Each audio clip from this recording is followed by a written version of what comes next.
हाँ, अब बताओ क्यों बेटियों को आलिम नहीं बनाना चाहता कोई? इसलिए कि हम जो देखते हैं ना, आलिमों को पसंद ही नहीं करते। दीनदार बेटियों को रगबत ही नहीं हमें करने की। नहीं नहीं, वो कोई करेगा ही नहीं, आलिमा बना के फायदा क्या? नहीं, बनाइए बेटियों को आलिमा। अगर बेटियां नेक होती तो बदले में अल्लाह बेटी के बाप को भी जन्नत अता फरमाता।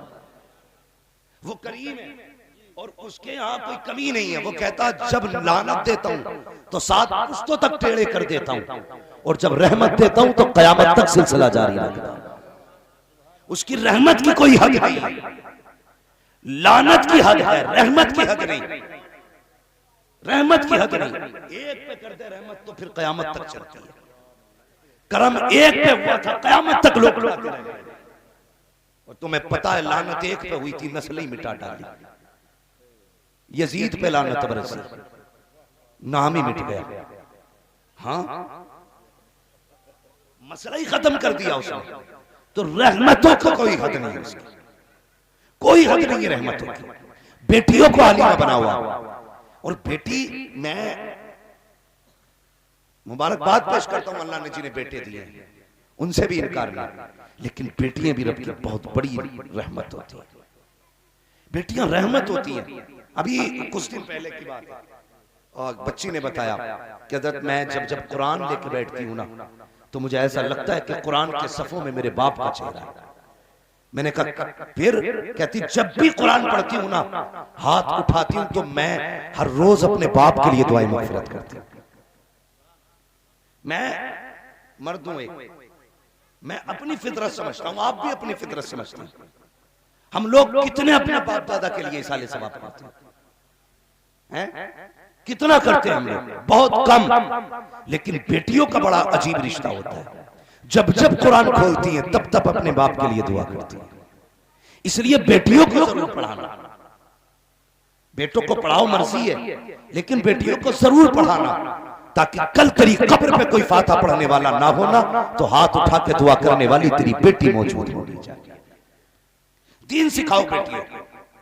और बेटियों का रिश्ता ही अजीब होता है, बहुत बड़ा रिश्ता बेटी का होता है। अल्लाह सलामत रखे। जिनकी बेटियां हैं अल्लाह उनके नसीब अच्छे करे, लेकिन बेटियों वालों से गुजारिश है, बेटियों से रिश्ते तोड़ना मत, इनसे ताल्लुकात खत्म मत करना। ये जो आपने हदीस सुनी है ना बार बार, जिसे खुदा ने 3 बेटियां दी, उसने परवरिश की इज्जत से रुखसत कर दिया, वो जन्नती है। ये फजीलत सिर्फ बेटी वाले के लिए नहीं, भाई भी सुना है, ये फजीलत बहनों के, भाइयों के लिए भी ये फजीलत है। अगर आपके जिम्मे बहनों की जिम्मेदारी आती है तो आप ये ना समझें कि ये फजीलत सिर्फ आपके लिए थी। आप उनकी खिदमत करेंगे, अल्लाह आपको भी वही अजर अता फरमाएगा। इसलिए रिश्तों की कदर करें, रिश्तों की कदर करें। मेरे हुजूर की बेटी, आप पूरी तारीख पढ़ डालिए। बड़े बड़े दुश्मनों में हजरत अबू सुफियान का नाम आता है, जो बहुत बहुत बड़े दुश्मन हुजूर के हुए, उनमें एक नाम हजरत अबू सुफियान का भी आता है। लेकिन ये भी सुने आप, बड़े बड़े जो हुजूर के दुश्मन थे उनमें से सिर्फ हजरत अबू सुफियान को ईमान की दौलत मिली, बाकी नहीं मिली किसी को। अबू जहल, उतबा, शैबा, ये बड़े बड़े जो थे किसी को नहीं मिली, सिर्फ अबू सुफियान ही को ईमान की दौलत मिली। क्यों मिली? इसके बारे में मुफस्सिरीन ने बड़ी प्यारी बात कही है, गौर से सुनना, ईमान ताजा होगा। फरमाते हैं सिर्फ अबू सुफियान को इस ईमान की दौलत मिलने की वजह यह थी कि एक दिन हुजूर की शहजादी लाडली हजरत फातिमा ज़हरा किसी गली से गुजर के आ रही थी। रास्ते में अबू जहल खड़ा था, उसने न देखा हजरत फातिमा को और देख के ना बड़बड़ाने लगा। वो चाहता था चिढ़ाना हजरत फातिमा को, और ये गरज थी उसकी। एक बार तो अगर कोई बाप की बुराई कर रहा हो ना तो बेटा इधर सुन के इधर निकाल के चला जाता है, लेकिन बेटियां कभी भी ऐसा नहीं करती। और तो और उसके लिए सबसे बड़ी दौलत शोहर है उसका, वो उससे गोली चला ले। बाप के लिए अपने शोहर से औरत लड़ जाया करती है, शोहर से। बाप इतनी बड़ी चीज है बेटी के लिए। हजरत फातिमा जब गुजर के आई, अबू जहल ने कुछ कहा, आप कहने लगी क्या कहा तुमने? उसने कहा कि तेरा बाप झूठा है। इतना सुनना था, सैयदा के चेहरे पे जलाल आया।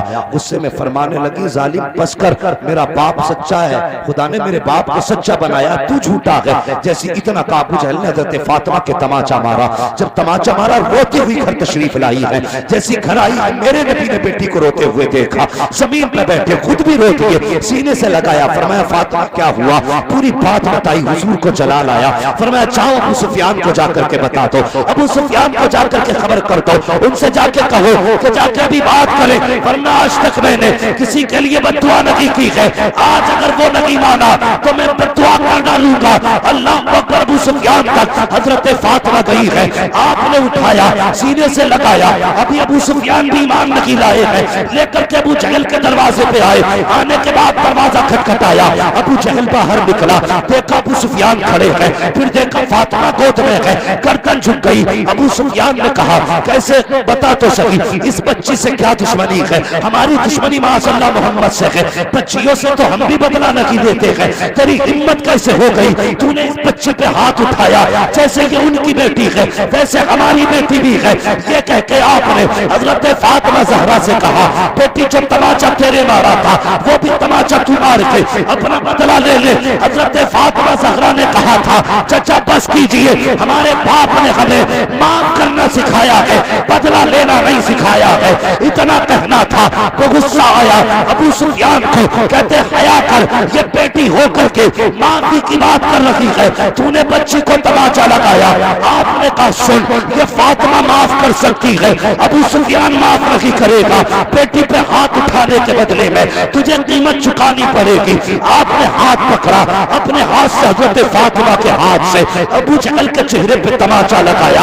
अब सैयदा फातिमा आ रही है तो रोती हुई नहीं, हंसती हुई आ रही है। पहले रोती हुई आई थी, तब भी मुस्तफा रो दिए थे, इसलिए बाप है। जब हंसती हुई आई है, फिर भी मुस्तफा रो दिए है, इसलिए कि बाप का रिश्ता बेटी से ऐसा ही होता है। वो बेटी को बहुत खुश देखे तब भी रो देता है, गम में देखे तब भी रो देता है। मुस्तफा रो दिए, बेटी को सीने से लगाया, ओ मेरी फातिमा, जी बाबा बता तो सही क्या हुआ? पूरी बात बता डाली। अब्बा जान मैंने तो माफ कर दिया था, लेकिन चचा अबू सुफियान ने माफ नहीं किया, मेरा हाथ पकड़ के अबू जहल के मुंह पे तमाचे लगाए हैं। इतना सुना, नबुव्वत के लबों पे मुस्कुराहट आ गई और नबुव्वत वाली झोली फैल जाती है। मेरे आका ने हाथ उठा दिए, ए मेरे अल्लाह, अबू सुफियान ने मेरी फातिमा को मुस्कुराने का मौका दिया है। आज मैं दुआ करता हूँ अबू सुफियान को उस वक्त तक मौत मत देना जब तक उसे मोहम्मद के दामन में जगाना। क्या बात है, दारे तकबीर, दारे इंसानियत, मसलके आला हज़रत, उलमा अहले सुन्नत, जश्न दस्तार बंदी, हज़रत अल्लामा मुफ्ती हमाद शाही किबला। ये बेटी होती है, ये बेटी होती है। अगर कई बार ऐसा होता, भोपुर में तो इस चीज को समझाने की जरूरत ही नहीं है। झगड़ा जब होता है ना, तो कई बार लोग सर बचा के भागते हैं। हाँ, अगर सगे बाप से भी लठिया चल रही होगी, बेटा कहेगा पहले रुमाल बांध लूं। इसके बरक्स अगर बेटी खड़ी हो, बाप की तरफ कोई कितना भी घातक हथियार लेके आए, वो कभी अपनी जान की परवाह नहीं करती, वो अपनी जिंदगी बाप में मार देती है। क्यों? तुमने लावारिस समझ लिया बेटी को। ये कसूर है इनका कि ये बेटी है यार। जब तक घर रही, घर वालों ने कहा पराया धन है, ससुराल चली गई, ससुराल वालों ने कहा पराए घर से आई है। खुद फैसला करो, तुमने बेटी को कौन सा घर दिया? वो अपने घर रह के अपने घर की ना हो सकी, ससुराल वालों ने भी पराया कहा। बताओ उसका अपना घर कौन सा होगा? कौन सा होगा उसका अपना घर? खुदा के वास्ते इंसाफ करो बेटियों के साथ। तुम 10 लाख बेटों पे लगा सकते हो पढ़ाई के लिए, 10,000 बेटी पे नहीं लगा सकते। ये सोच करके कि बेटे की डिग्रियां काम आएंगी। पाल बेटी को, दीन दे बेटी को, मर के दे, अगर दरवाजे पे आकर खड़ी ना हो जाए तो सबकी तो बात। क्या बात है, ये बेटी होती है। हमने बेटियों के साथ इंसाफ नहीं किया। बहुत पढ़ाया तो नाजरा, और लोग कहते मेरी बेटी मिलाद पढ़ी हुई है। हद हो गई भाई, मिलाद हो गई, मिलाद पढ़ोगे नहीं, बच्चियों को कुरान ऐसा पढ़ाओ जैसा पढ़ाने का हुक्म है। हाँ, तजवीद की रोशनी में बच्चों को पढ़ाया जाए, वरना हमारी कई मेहनतें हमारे लिए जहमत ना बन जाए। यूं तो हर घर में कुरान पढ़ाया जाता है, कोई भी कहीं 10 बच्चे लेके बैठ जाता है बच्चों की जिंदगी बर्बाद करने के लिए। 5 बच्चे लिए बैठ गए, ए बेले फेले में सेरे पे, ये धड़ाधड़ चल रही है। 50 साल से यही सुनते चले आ रहे हैं, अभी तक ए बेले ही खत्म नहीं हो रहे। हाँ, ए बेले पे अटका पड़ा भी भाई, दुनिया चांद पे पहुंच गई, अभी तू ए बेले ही कर रहा। हाँ, बच्चियों को ऐसे कुरान पढ़ाओ जैसे पढ़ने का हक है, तजवीद की रोशनी में कुरान पढ़ाओ, ताकि तेरी बेटी तेरे मरने के बाद कुरान लेके बैठे, इधर ये पढ़ना शुरू करे, उधर तेरी कब्र पे खुदा की रहमतें उतरना शुरू हो जाए। हाँ, बेटों पे भरोसा है ना, मर के देख, कब्र में पहुंचने से पहले लाने पड़ जाते हैं कौन से भैया की है। हाँ, पहले ही बुलाओ मुखिया को, अभी कफन नहीं आया बाप का, मुखिया को बुला के कहता कान में, कह रहा देखो दुकान, ध्यान रखिए दुकान मुझ पे ही आनी चाहिए, ये जो चौराहे में। ये बेटों की कड़वी हकीकत है, ये मरते ही नहीं जायदाद में झगड़ा करते हैं, लेकिन जिंदगी भर बेटियों को तुम पराया पराया कहते रहे, बर्दाश्त करती रही। जिंदगी भर तुमने पराया होने का ताना दिया, कभी उसे हक भी वो नहीं दिया तुमने जो देना था बेटी को। जानते हो, मेरे हुजूर की चौखट पे बारगाह में एक सहाबी बैठे, अचानक उनका बेटा दौड़ता हुआ आया, गोद में बैठ गया, हुजूर देख रहे, उन्होंने प्यार किया, चूमा, सीने से लगाया, गोद में बैठा के रखा। थोड़ी देर गुजरी कि बेटी आ गया, बेटी भी छोटी थी। जब वो आई ना, हुजूर ने देखा वो सहाबी अपनी जगह से उसके लिए उठे भी नहीं, जितना बेटे के लिए किया था, सीने से भी नहीं लगाया, प्यार भी नहीं किया। बेटी उसका प्यार अपनी जगह, लेकिन बाप ने प्यार नहीं दिया, और बाप ने बेटे को गोद में बैठा रखा था, बेटी नीचे बैठा दी। बस फिर क्या था, हुजूर के लहजे बदल गए, तेवर बदल गए, नबुव्वत की तबीयत में तब्दीली आ गई। हुजूर ने फरमाया तूने बेटी के साथ इंसाफ नहीं किया। यह जुमला मेरे हुजूर का था, तूने बेटी के साथ इंसाफ नहीं किया। क्या खता हो गई हुजूर? मेरे आका ने फरमाया बेटा आया तो तूने मत्था चूमा था, बेटी आई तो तूने सीने तक से नहीं लगाया। इतना सुना सहाबी थे, तड़प गए, कहते आका वादा करता हूं आज के साथ कभी बेटी के साथ ना इंसाफी नहीं करूंगा। तुझे क्या लगता है बेटियों को महरूम करके लावारिस बना के इल्म इसलिए नहीं दिया पराए घर जाएंगी, और हमने हक इसलिए नहीं दिया कि फला दामाद का ना चला जाए। वो भाई मर के देख, अल्लाह जर्रे जर्रे का हिसाब लेगा। बेटियों के हुकूक दिया करो, अगर ये बच्ची हैं इन्हें इल्म दिया जाए, तालीम दी जाए, अच्छे घरों में रिश्ते किए जाए, सोच समझ के हाथ में हाथ दो। तुम जो देखा करते हो दामाद ऐसा होना चाहिए जिसकी 10-20 लाख की इनकम हो, ऐसा दामाद होना चाहिए। 60-70 बीघे जमीन नाम में आती हो, लात मार दे ऐसी दौलत को। 70 बीघे जमीन तो घोड़ों में निपटाया करती है, एक चुटकी में 70 बीघे में आग लग जाती है। कसम खुदा की कभी दौलतों से पूर्ण नहीं पड़ती है, घरों में पूर्ण पड़ती है तो खुदा की रहमतों से पूर्ण पड़ा। हम भी कम नहीं, हमें भी दामाद वही चाहिए जिसके हिस्से में 60-70 बीघे जमीन हो। अबे वो दामाद देख जो दीनदार हो, जो शरीयत वाला, जो दीन वाला हो, ऐसा दामाद है जिसे शरीयत आती हो, वो तलाश कर। खुदा की कसम बेटियां कितनी नाजुक और कितनी नर्म होती हैं, सोच तो सही। तुमने बच्चियों को बचपन से कहा पराई है, पराए घर जाना है। जब भी कोई गिलास टूटा माँ ने कहा पराए घर जाएगी तो क्या करेगी? अगर झाड़ू नहीं लगी तो माँ कहती है पराए घर जाएगी कैसे जिंदगी गुजारेगी? काम में कोई गड़बड़ी हो गई, माँ ने कहा पराए घर तुझे जाना है। बचपन से सुनती चली आई कि इस घर में मेरा कुछ नहीं है, इस घर में मेरा कुछ नहीं है। जवानी की दहलीज पे कदम रख दिया, जब रिश्ते की बारी आ गई बाप आपके कहता है मैं आज जवाब लेके आ गया हूँ। बीवी पूछती है किसे दी है? कब फला साहब के बेटे के लिए। वो कह बैठे मैंने कह दिया जाओ बेटी दे दी। तो वो पूछती बता तो सही दामाद कैसा है? कभी नहीं पूछा बेटी ने, जिससे रिश्ता करके आया है बता तो सही वो कैसा है? दीनदार है कि नहीं? कहीं वो शराबी तो नहीं है, जुआरी तो नहीं है, कबाबी तो नहीं है? कभी बेटियां ये सवाल नहीं करती है तुम जिस खूंटे से बेटियों को बांध देते हो हो, पूरी जिंदगी उसी चौखट पे गुजार देती है। और यार सितम भी ससुराल में होता है तो कभी बाप को बताती नहीं है। हजार सितम सहने के बाद भी बेटियां बात करती है, माँ पूछती है क्या हाल है, कहती रब का शुक्र है बेटी खाना खा लिया, हाँ माँ बहुत पेट भर गया है, लेकिन ये नहीं बताती है आज 3 दिन हो गए हैं मुझे रोटी का एक लुकमा नसीब नहीं हुआ है, आज 4 दिन हो गए हैं मुझे इज्जत से बिस्तर पर नींद नहीं दी गई है। अल्लाह अकबर, तजर्बा ना किया हो तो कर लेना। जब कभी बेटियां ससुराल से अपने मैके आया करती हैं, तुमने शराबी के हाथ में हाथ दिया, तुमने जुआरी के हाथ में हाथ दिया, जब यही बेटी घर आती है तो मुस्कुराती हुई आती है, जितने कम होते हैं बात की चौकट से पीछे छोड़ देती है और ये सोचती है अगर मेरे ससुर की मारती हुई जगह को मेरे बाप ने देख लिया, गर्दन पे काले निशान देख लिए, हाथ पे मार के निशान देख लिए, तो मेरा बाप जिंदगी भर चैन से सो नहीं पाएगा। ये सोच करके बेटियां कभी बाप से अपना दर्द नहीं बताती है। इसलिए खुदा के वास्ते बाबा तुमसे भी गुजारिश है, अगर बेटियां दिया करो तो देखभाल के बेटियां दिया करो, ये सिर्फ पीछा नहीं छुटाना है, उनकी जिंदगी का फैसला है।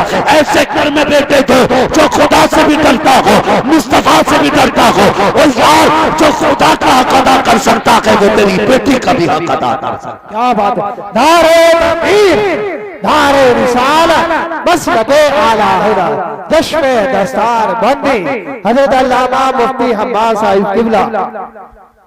भाई सोच समझ के रिश्ते किया करो बेटियों के, बहुत गौर के साथ। किसी की जिंदगी का सवाल होता है, किसी की जिंदगी का सवाल होता है।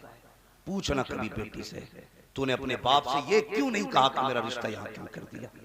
वो कहेगी जिंदगी तो मैं दुख में भी काट लूंगी, मेरा बाप का सर शर्म से झुक जाए एक मिनट के लिए भी ये बेटी को गवारा नहीं होता, ये बेटी को गवारा नहीं होता एक मिनट के लिए भी बाप का शर्म से सर झुके। वो कहती मैं चाहती तो रिश्ता खत्म कर देती, मैं चाहती तो शादी तोड़ देती, लेकिन मेरे बाप की पगड़ी की इज्जत चली जाती। सिर्फ इसलिए बेटियां इनकार नहीं करती हैं। सोच समझ के इसलिए फैसले किया करो। बच्ची पैदा हुई खुदा की रहमत है, पढ़ाइए बेटियों को, बहुत बड़ा इनाम बेटी है, बहुत बड़ा पढ़ाइए उन्हें। जब वो दीन हासिल करेंगे और शरीयत के मुताबिक अमल करके जब कब्र में पहुंचेंगी, अल्लाह फरमाएगा फिक्र न कर मैंने तुझे भी जन्नत दे दी है, तेरे सदके में तेरे बाप को भी जन्नत दे दी। वो तुमने नहीं सुना, वो एक सहाबी थे, सफर पे जाने लगे, सफर पे जाने लगे। तवज्जो है भाई, इधर वाले लोगों से बड़ा डर लग रहा है, इधर वाले तो माशाल्लाह बेहतर है, क्योंकि इधर सारे जवान बैठे, इधर सारे बुजुर्ग बैठे। अभी नींद तो नहीं आ रही भैया? नौजवानों अगर बहन की जिम्मेदारी आए ना तो कदम पीछे मत हटाना, बेटी की जिम्मेदारी आए पीछे मत हटाना। बेटियों को दीनदार बनाओ, असल आखिर दुनिया में 60 साल 70 साल मरना नहीं है। अगर 70 साल जी भी गया तो यूं किरड़ किरड़ के चलेगा, क्या फायदा। 60 में ही निकल ली है, मगर जिंदगी से कभी किसी का पेट नहीं भरता। 110 साल उम्र हो जाए फिर भी पूछो अब्बा जिएगा तो जूता उठा के मार देगा, भले खुद ना उठा जाता कि अभी उम्र ही कितनी हुई है मेरी। सबको जिंदगी प्यारी है, सबको जिंदगी, लेकिन बेटियों को दीन दे जाए, बेटियों को शरीयत दे जाए। कल अगर किसी की बेटी पर्दा करती है ना, भले गरीब की हो, तो लोग कहते हैं फलां की बेटी कितनी शरीफ है। यार सच कहता हूं 1 लाख लोग सलाम करें ना तब भी उतनी इज्जत नहीं होती है जितनी बेटियों के किरदार की वजह से बाप की इज्जत ऊंची हो जाती है। इसलिए बेटियों को दीन सिखाए। वो जाने लगे परदेश, बीवी से कहने लगे देख परदेश जा रहा हूं, मेरी इजाजत के बगैर कदम मत निकालना चौखट से, कह गए।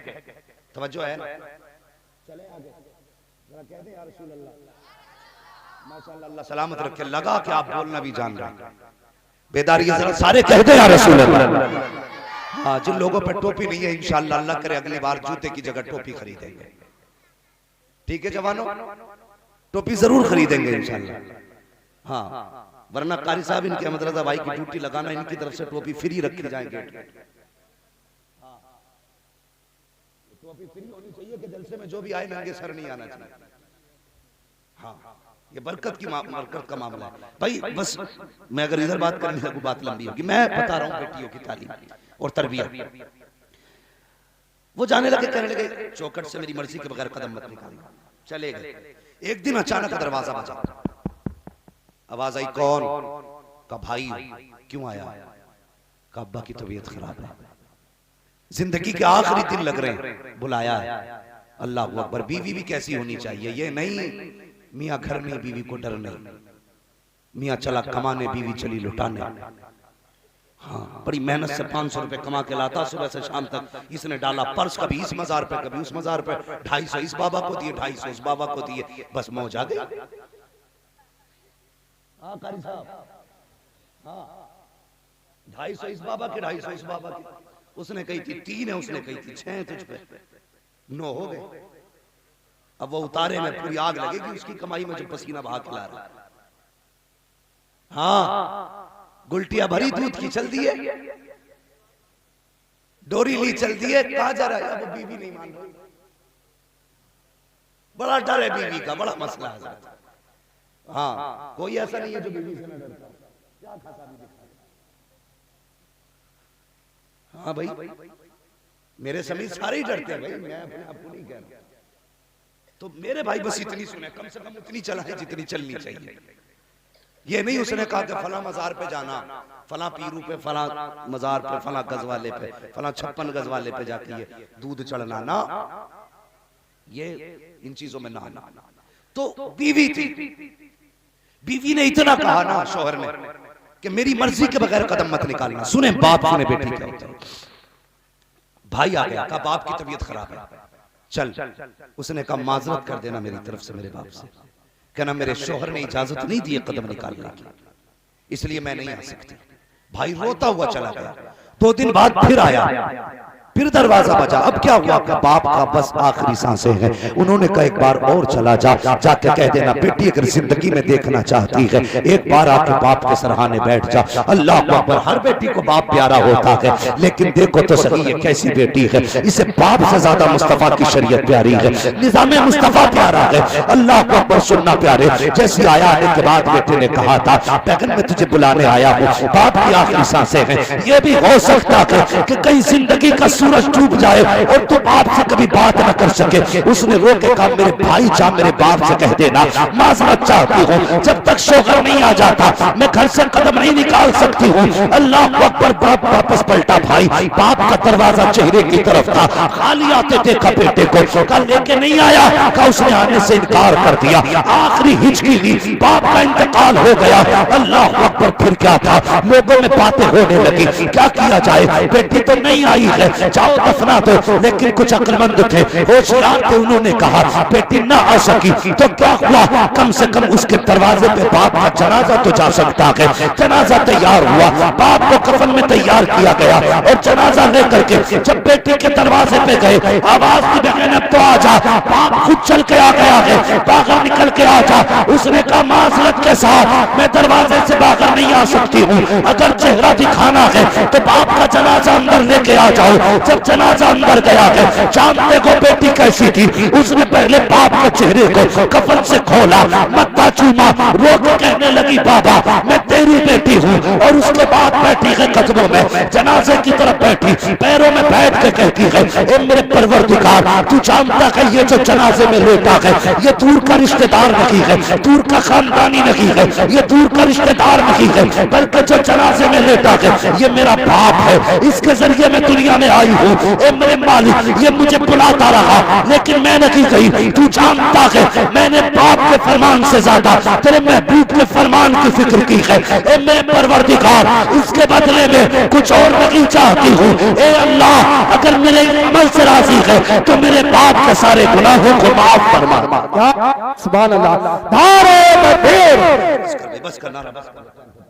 उसने कहा बस मेरे बाप को बख्श देना। अगले दिन किसी ने ख्वाब में देखा, बातें हो रही थी कि वो जन्नत की बहारों में टहल रहा है, जन्नत की बहारों में। कहा कौन सी नेकी काम आ गई? उसने कहा और तो पता नहीं, बस इतना पता है जब मैं पहुंचा हिसाब की बारी आई, रब ने फरमाया जा मैंने तुझे तेरी बेटी के सदके में बख्श डाला।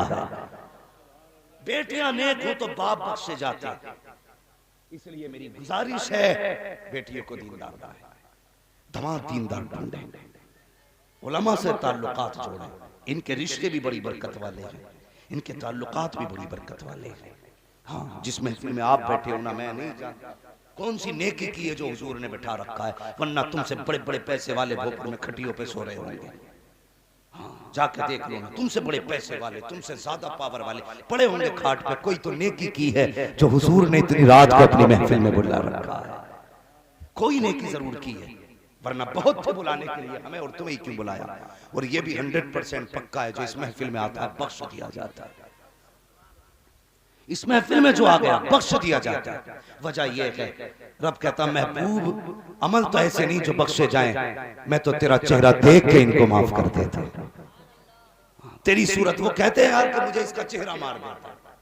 कभी औलाद गलत भी होती है ना, तो लोग कहते हैं बाप का चेहरा मार देता है यार, हम तो इलाज कर देते, लेकिन बाप का चेहरा मार जाता है, फला का चेहरा मार जाता है। तो चेहरे होते हैं, हम ऐसे नहीं थे, एक वक्त की रोटी भी दी जाती है हमें, लेकिन रब कहता महबूब मैं तेरा चेहरा देख के इनको माफ कर देता, मैं तेरे चेहरे की वजह से बख्श देता हूं। समझते हैं मेरी बात? जो इसलिए ये महफिल है हुजूर की महफिल। अल्लाह फरमाता सारी बख्श दी है। फरिश्ते कहते मालिक कुछ तो खाली देखने ही आए थे, एक तो निकल के ही जा रहा था, बैठ ही गया। रब ने फरमाया मैं उसकी नीयत को देखूं या मदीने वाले की मोहब्बत को देखूं।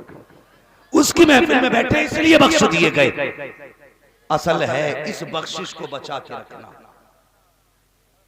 बख्शे तो हर जलसे में जाते हो, लेकिन अगले दिन सुबह हुई, मस्जिद में गए और निकल कर कहने लगे इमाम समझ में ना आया, अंगूठा हिल गया, पैर हिल गया, टांग हिल गई, वो उधर को देख रहा था। ये बता तू अपनी पढ़ लिया था कि उसे टीप रहा था? हाँ, ऐसे देखे नजर जमा के भाई अपनी पढ़। तो जब हमने निकलते चुगली और ग़ीबत और बुराई शुरू कर दी तो जन्नत बची। रात को बख्शे गए थे, सुबह से फिर रजिस्टर खुल गया। इसलिए इसे बचाना चाहिए। हम दुआ करें अल्लाह हमें बख्शे और हमारी बख्शिश की हिफाजत करने की हमें तौफीक भी बख्शे। ये दुआएं करो तो बेटों को भी पढ़ाइए और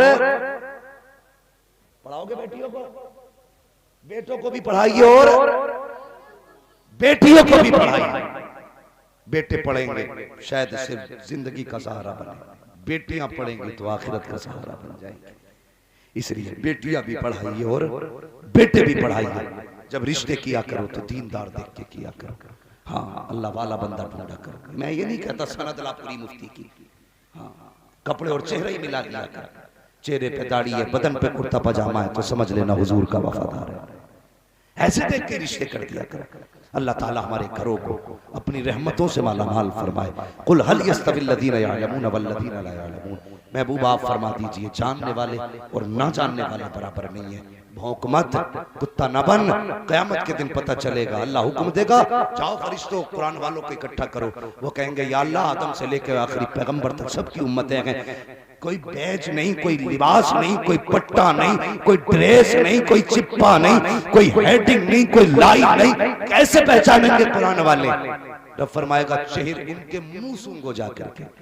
जिसके मुंह से कुरान की खुशबू आ रही होगी वही कुरान वाला होगा, जिसके मुंह से मुश्क की खुशबू आएगी वही कुरान वाला होगा। तो ये तो हुए कुरान पढ़ने वाले। अब बचे वो लोग जो इनकी खिदमत करते हैं, इन्हें खाना खिलाते हैं, इन्हें इज्जत देते हैं। ओ कभी कुरान वाला देखा करो, मुख्यमंत्री भी है ना, उठ के खड़ा हो जाया कर। तू नहीं जानता सारी दुनिया की दौलत एक तरफ और कुरान की दौलत एक तरफ, बराबर नहीं हो सकती। फिर भी इनके लिए उठ के खड़ा हो जाया कर। ये सोच के नहीं सफदर हाजी जी का बेटा है, ये सोच के नहीं कि रिजवान का भाई है, ये सोच के नहीं कि इनका खानदानी है, ये सोच के खड़ा हो जाया कर मेरे नबी के दीन का वारिस आ गया है। ये सोच कर खड़े हुआ करो, फिर रहमतें भी मिलेंगी, मुस्तफा की तरफ से मोहब्बतें भी मिलेंगी।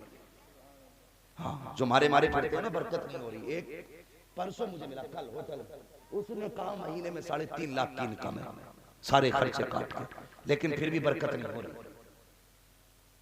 फिर भी बरकत नहीं हो रही। मैंने कहा भाई कभी कभी मौलवियों में बैठते हो? उसने कहा हमारे मोहल्ले में कोई मदरसा ना। मैंने कहा जा वजीफा याद रख, तू 3.5 लाख रुपए में भी बचत नहीं कर पा रहा है, उसमें से ना थोड़ा सा पैसा निकाला कर और उसके जरिए उस पैसे से ना कुरान वालों की दावत महीने में सिर्फ एक बार कर लिया कर, फिर देख अल्लाह कितनी बरकत अता फरमाएगा। तो नसीब वाले जो इन्हें खाना खिला रहे हैं, इस पे बात करें तो बड़ा वक्त चाहिए। इनको खिलाने की बरकत है, इनके साथ चलने की रहमत है, इनसे मुलाकातों की बरकत है। हाँ, इनसे मुसाफों में अल्लाह कितना राजी होता है। तो कोशिश ये करें, हमें इल्म से ताल्लुक रखना है, इल्म वालों से ताल्लुक रखना। अगर आलिम ना बन सके तो उलमा से प्यार करें। खुद नहीं पढ़ सके, उम्र नहीं मिल सकी पढ़ने की, तो पढ़ने वालों पर खर्चे किया करो। क़यामत के दिन अल्लाह इन्हीं की खिदमत के सदक़े में जन्नत अता फरमाएगा। करेंगे इंशाअल्लाह ये काम? बोलो इंशाअल्लाह। आप तो भोपुर के ही है ना भैया? हाँ, भोपुर के ही हो आप भी। तो भोपुर वालों, अपने भोपुर वालों से मेरी तरफ से इतना कह देना, हाँ इतना कह देना कि कुरान खानी तो कराया करते हो, कभी मदरसों के चक्कर भी लगा लिया करो। सिर्फ अपनी गरज के लिए इस्तेमाल मत कर, कभी इनके लिए भी इस्तेमाल कर। क़यामत में ये न पड़े कि इसने कुरान खानी कराई थी, ये भी कहते मालिक इसने हमें मोहब्बत से देखा भी था, हमने इसने हमारी जरूरतों का ख्याल भी किया था। हुजूर भी कहते हैं हाँ ये वही है जो अब्बा की बरसी पे कुरान खानी भी कराने आया था और मेरी महफिल में ये इज्जत के साथ बैठ के जिक्र सुनने के लिए भी आया था। हाँ, ये भोपुर की तरफ से गालिबन सबसे बड़ा इससे पहले हाँ नाजिर भाई ने 500 रुपए दिए थे। मसला कोई नहीं है, मैं चंदा नहीं कर रहा हूँ, ये मोहब्बत है जिसने जो दे दिया, अल्लाह सलामत रखे। बहरहाल मेरे भाइयों, दीन से जुड़िए, जोड़िए यार। कब तक लड़ोगे, कब तक लड़ोगे? ढेला दूर नहीं, उसकी ढांगें कटती देख लिया करो, उससे ज्यादा तेज उम्रें कट रही है। दीन वालों से मोहब्बतें कर जाओ, अपनी नस्लों में मोहब्बतें पैदा कर जाओ, कुरान वालों की मोहब्बतें पैदा कर जाओ। नसीब वाले हैं जिसने अपने पीछे कुरान पढ़ने वाला छोड़ दिया है, जिसके पीछे कुरान पढ़ने वाला है। वरना याद रखना, जायदाद छोड़ के जाओगे, औलाद डांस करेगी, 100 रुपए नहीं देगी तेरी छोड़ी हुई जमीन में से मस्जिद में। तो 10 करोड़ की इकट्ठी कर जा, कोई नहीं देने वाला। अपने हाथ से नेक काम कर जाओ, अपने हाथ से दीन के लिए खर्च कर जाओ। एक बेटा आलिम बना जाओ, एक बेटा कारी बना जाओ। बताओ कारी अब्दुल मुत्तलिब 10 साल में कितने हाफिज बने होंगे? बहुत ज्यादा। मैं हिंदुस्तान के जिस कोने पे जाता हूँ, मुझसे लोग कहते हैं तुम्हारे अब्बू ठीक है, तो मैं अपने अब्बू के बारे में सोचता हूँ, उससे पहले देखता हूँ ये भी जानता है। जिस कोने में चला जाऊं, 4 दिन पहले बंगाल में था, पीछे से एक मौलाना आके कहने लगे सफेद दाढ़ी आपके वालिद कैसे हैं? मैंने कहा वो तो ठीक है, आप बताइए आप कैसे जानते हैं? कहने लगे वो हमारे उस्ताद लगते हैं। ये बताइए, एक बंदा शाहपुर में, वो भी शाहपुर जैसी जमीन, शायद हमारा जैसा होता, छोड़ के भाग गया होता। हाँ, पैदल ढेला के सफर करना, उसके बावजूद भी दीन फैलाया, इतना दीन फैलाया। दुनिया के जिस कोने में चले जाएं, हम जहां तक जाते वहां तक मिल जाते। अकेलों ने पढ़ाया। फिर बताओ मेरे दादा का नसीब कैसा होगा? उन्होंने एक बेटा पढ़ाया, एक ने 10,000 पढ़ाए, 10,000 ने फिर 10 लाख पढ़ा दिए होंगे, सारा सवाब जाके उनके खाते में।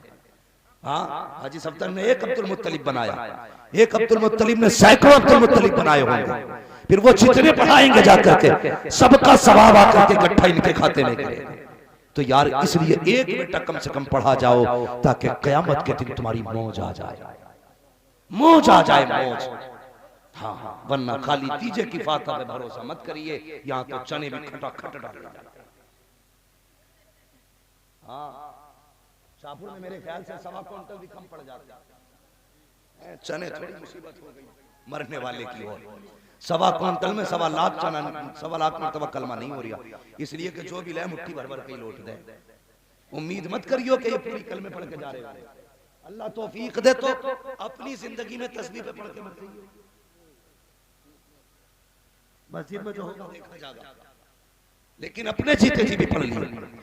अपने पीछे कुरान वाले छोड़ो। लोग कहते बड़ी शान की जिंदगी गुजारी है, 4 प्लाट छोड़े, 3 बिल्डिंगें छोड़ी, 5 फैक्ट्रियां गई, ये बिजनेस है, 4 बेटे थे, चारों पैरों पे खड़े कर दिए। अल्लाह अकबर, ये कामयाबी नहीं है, चारों पैरों पे खड़े कर दिए। एक बेटा ऐसा छोड़ जा जो तेरे बात हुजूर की बातें करे, कुरान की बातें करे, दीन की बातें करे।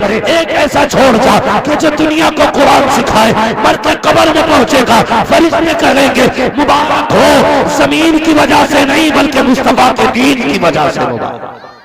सुभान अल्लाह। नारे तकबीर, नारे रिसालत, मसलके आला हज़रत। हां, कुल हल यस्तविल लदीना यअलमून वल्लदीना ला यअलमून। महबूबा आप फरमा दीजिए, जानने वाले और न जानने वाले बराबर नहीं है। उलमा की बहरहाल इज्जत करें, कदर करें। इल्म उन्हीं की नस्लों में आता जो उलमा की कदर करते हैं। जो उलमा की कदर नहीं करते उनकी नस्लों में इल्म नहीं आया करता है।